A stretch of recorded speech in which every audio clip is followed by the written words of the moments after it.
श्री राधे श्री राधे श्री राधे श्री राधे श्री राधे श्री राधे श्री राधे श्री राधे। जिज्ञासा है किसी की, पूछा है संन्यास। संन्यास क्यों? संन्यास से समाज का, व्यक्ति के उत्कर्ष का क्या संबंध हो सकता है? स्वाभाविक है जिज्ञासा। संन्यास एक जीवन शैली है, इसीलिए 4 प्रकार की जिंदगी जीने का ढंग हमारे यहाँ भारतीय परंपरा में, सनातन परंपरा में स्वीकार किया गया है। गृहस्थ आश्रम, आश्रम कहा गया। कितना पवित्र नाम है आश्रम। आश्रम की पवित्रता गृहस्थ में भी है।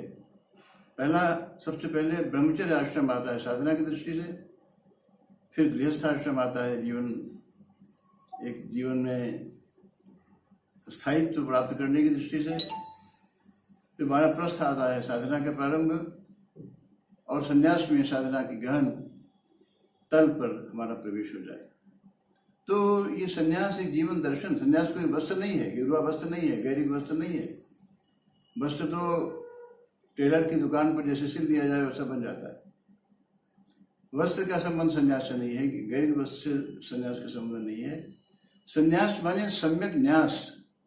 जो हमने ब्रह्मचर्य आश्रम में रहते हुए शक्ति अर्जित की, गृहस्थ जीवन में जिसका लाभ प्राप्त किया, वानप्रस्थ जीवन में साधना की दृष्टि से जिस आध्यात्मिक पारलौकिक आनंद की दिशा में आगे बढ़े, और संन्यास चौथी अवस्था में उस ध्यान के दिव्य महासागर में निमग्न हो गए, डूब गए।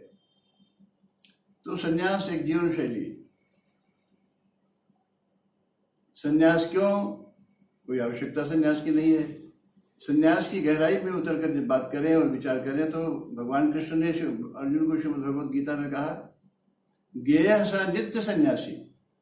अर्जुन, वो सदा सन्यासी ही है, सदा सन्यासी, इटर्नल। कौन? जो न द्वेष्टि न कांक्षति, जिसके हृदय में न तो किसी के प्रति द्वेष का भाव है, न किसी वस्तु के प्रति लोभ का भाव है, आकांक्षा। और तब वो निर्द्वंद हो जाता है। द्वंद्व माने उसके जीवन का टकराव समाप्त हो जाता है। निर्द्वंदो ही महाबाहो। महाबाहो अर्जुन के लिए प्रयोग किया गया। हे महाबाहो अर्जुन, ऐसा जो निर्द्वंद्व, द्वंद्व से परे हो जाता है, वह उसके जीवन का परम समाधान, वह परम फल है जीवन संन्यास के जीवन शैली का। ज्ञेयः स नित्य सन्यासी यो न द्वेष्टि न कांक्षति निर्द्वंदो ही महाबाहो। और तब ऐसा व्यक्ति सुखम बंधात प्रमुच्यते, सुखपूर्वक, बड़ी सरलता से, सहज भाव से, स्वाभाविक रूप में वो मुक्त हो जाता है। स्वाभाविक सहज भाव में, बिना किसी तनाव के वो मुक्त हो जाता है। मुक्त माने सारे बंधनों से परे हो जाता है। सारे बंधन, आसक्ति, अहंकार, मोह, ममता, राग, द्वेष, आदि विकार, अभिनिवेश, जो भी सारे के सारे ये बंधन ही तो हैं, इन्होंने हमें बांध रखा है। इसीलिए देवहूति ने भगवान कबीर से कहा कि प्रभु, मेरे पास सब कुछ है, मेरे जैसा सौभाग्य किसी को नहीं मिला। आपने अवतार तो सब जगह लिया, देवकी के यहाँ, वसुदेव के यहाँ कृष्ण के रूप में, कभी राम के रूप में, कभी नृसिंह के रूप में, तो कभी वामन के रूप में, नाना प्रकार के स्वरूप आपके प्रकट हुए हैं। परंतु जो सौभाग्य मुझे मिला है वो सौभाग्य किसी को नहीं मिला। चाहे मातृपक्ष में विचार करें और चाहे पितृपक्ष में, पति पक्ष में विचार करें, ससुराल में या अपने घर माता पिता के साथ जैसा जीवन लिया है, दोनों में हमारे जैसा भाग्यशाली कोई नहीं। मैं माँ के रूप में तुम्हारे जैसे साक्षात जगन्नियंता परमात्मा पुत्र के रूप में प्राप्त है। पति के रूप में महर्षि कर्दम, महान तपस्वी। कर्दम ऋषि की विशेषता यह है कि सबसे पहले ऐसा लगता है संन्यास का प्रथम उदाहरण महर्षि कर्दम है। महर्षि कर्दम ने संन्यास लेना चाहा तो देवहूति ने कहा कि आपके संन्यास से मुझे कोई आपत्ति नहीं है, परंतु जिम्मेदारी छोड़कर भागकर विरक्त होने का एक आरोपित क्षण, एक विरक्त होने का नाटक कर, ये 9 बेटियां जो तुम देकर जा रहे हो मेरे माथे पर जिम्मेदारी के रूप में, अगर इनका ब्याह नहीं हुआ, इनका साज संवार नहीं हुआ, तो फिर समाज में क्या स्थिति होगी हमारी? और तुम्हें लोग फिर क्या कहेंगे, भगोड़ा और प्रधानवादी? नहीं, पहले कर्तव्य को पूरा करो। जो हमारी जिम्मेदारियां हैं, हमारा दायित्व है, पहले वो पूरा होना चाहिए। फिर सभी मुस्कुराते हुए प्रसन्नता में हमें विदा कर दें लोग, जाओ शुभास्तु ते बंधाना, तुम्हारा बार मंगलमय हो।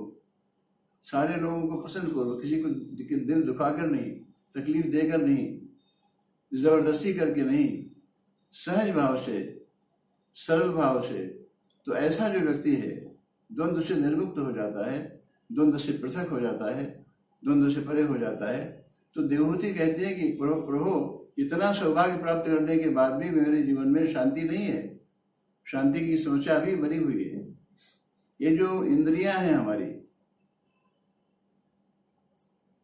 ये अत्यंत पीड़ा और दुख का कारण है। अपने अपने विषयों में जितना इनको दिया जाए, जितना इनका सेवन किया जाए, जितना इनकी सेवा की जाए, उतना ही ये भड़कते हैं, उतना ही प्रबुद्ध होती चलती हैं, उतना ही इनका स्वरूप बढ़ता जाता है। हम कमजोर पड़ते जाते हैं उम्र के हिसाब से, और वासनाएं प्रबल होती चली जाती हैं। ऐसी संकट की घड़ी आती है। इसलिए निर्वीणा नितराम भूमन असद इंद्रिय दर्शना। प्रभु, मैं एक क्षण के लिए भी नहीं भूल सकी कि तुम मेरे साक्षात परमात्मा, मेरे पुत्र के रूप में प्राप्त है। इसलिए प्रभु, जो सौभाग्य मुझे मिला है माता की ओर से, पिता की ओर से, भाइयों की ओर से, बहनों की ओर से, जो सौभाग्य मुझे मिला है वो सौभाग्य किसी को नहीं मिला है। फिर भी जो दुख मुझे मिल रहा है, ये क्यों? जीवन, हमारा मन शांत क्यों नहीं होता? निर्वीणा नितराम भूमन, निर्वीणा माने फेडअप हो गई, निर्वीणा थक गई, ऊब गई, टूट गई। इन असत इंद्रियों को, इंद्रियों का कोई अस्तित्व नहीं है, फिर भी इनको तृप्त करते करते, इनको तृप्त करने की चेष्टा करते करते मैं थक गई। इन्होंने कभी नहीं कहा कि बस अब और नहीं चाहिए। रसना को जितना रस दिया है उतना ही रस की लालसा बढ़ती चली गई। कानों को जितना हमने अवसर दिया है शब्द के सुनने का, उनकी चाह समाप्त नहीं हुई। और मधुर, और मधुर, और मधुर, और मधुर। नासिका को जितनी गंध दी है, सुगंध दी है, और सुगंध। सारा का सारा जो आंखों को जो रूप दिखाया है, ये नहीं, और इस तरह इंद्रियां अपने विषयों में उलझी हुई।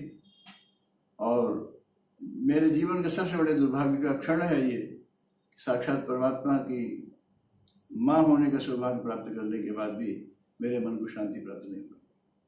तो उसमें जो समाधान दिया है श्री भगवान कपिल ने, वो कपिल मुनि के रूप में भी कपिल का महत्व है, और कपिल भगवान के रूप में भी है।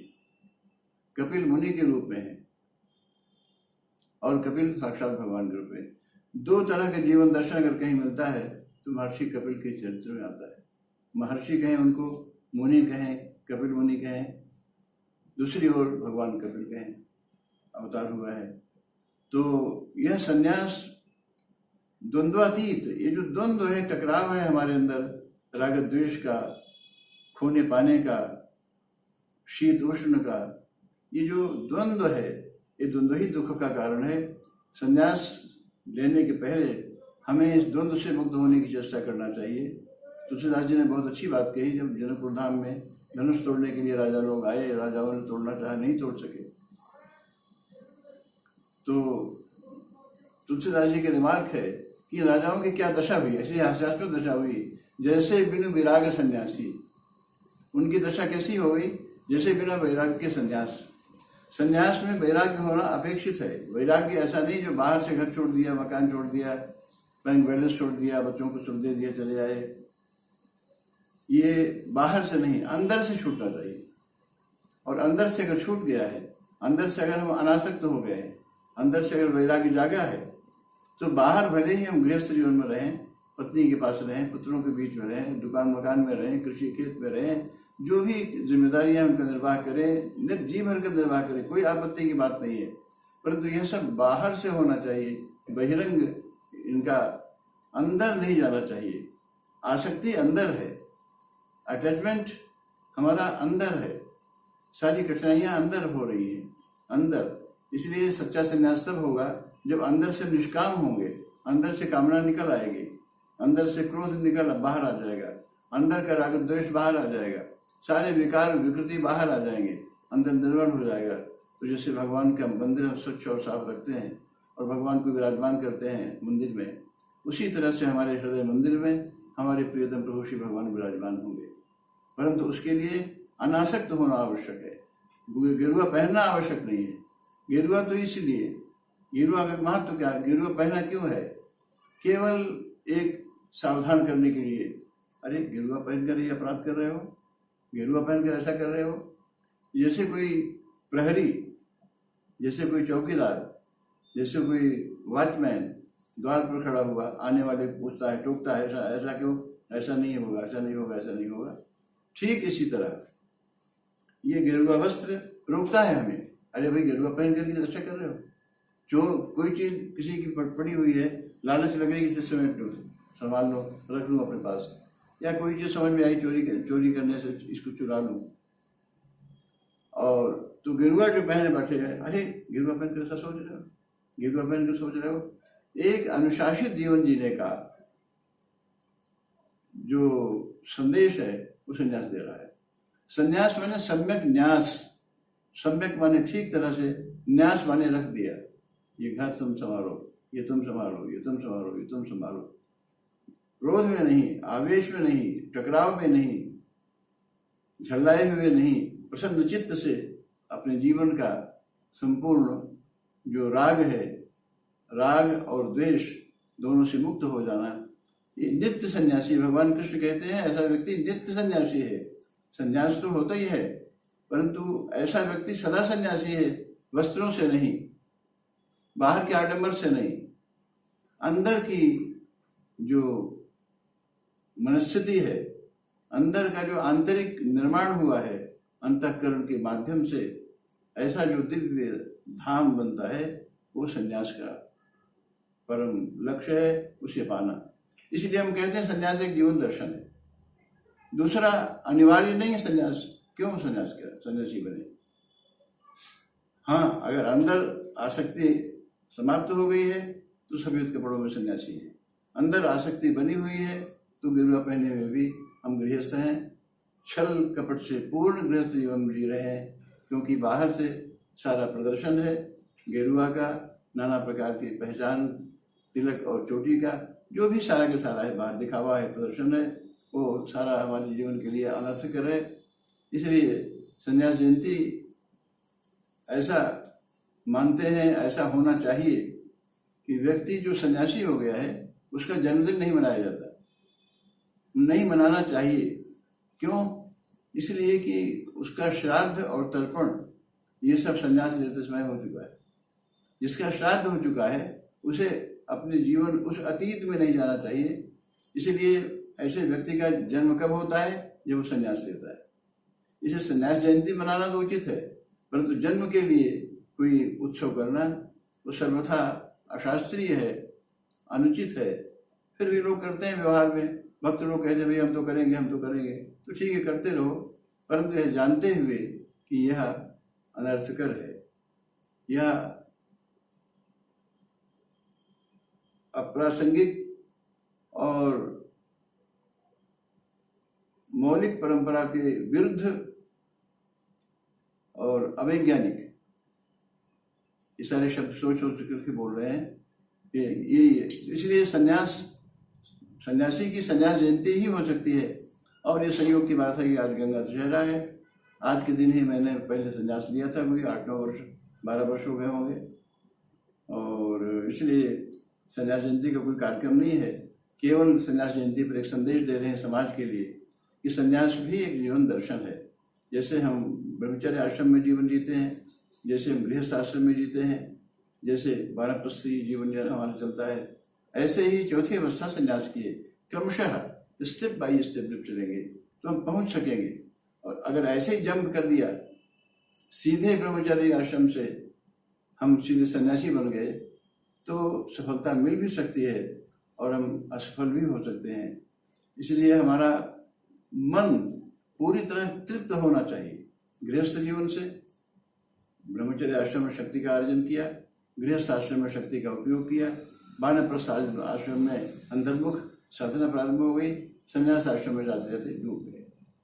यात्रा पूरी हुई और हम उस गहरे, जिसे हम कहते हैं राधा भाव महासागर, उस राधा रस भाव रस महासागर में ऐसे ही डूब गए जैसे बूंद महासागर में मिलकर डूब जाती है और महासागर बन जाती है। ये संदेश है संन्यास जयंती पर। अभी यहीं पर श्री राधे श्री राधे।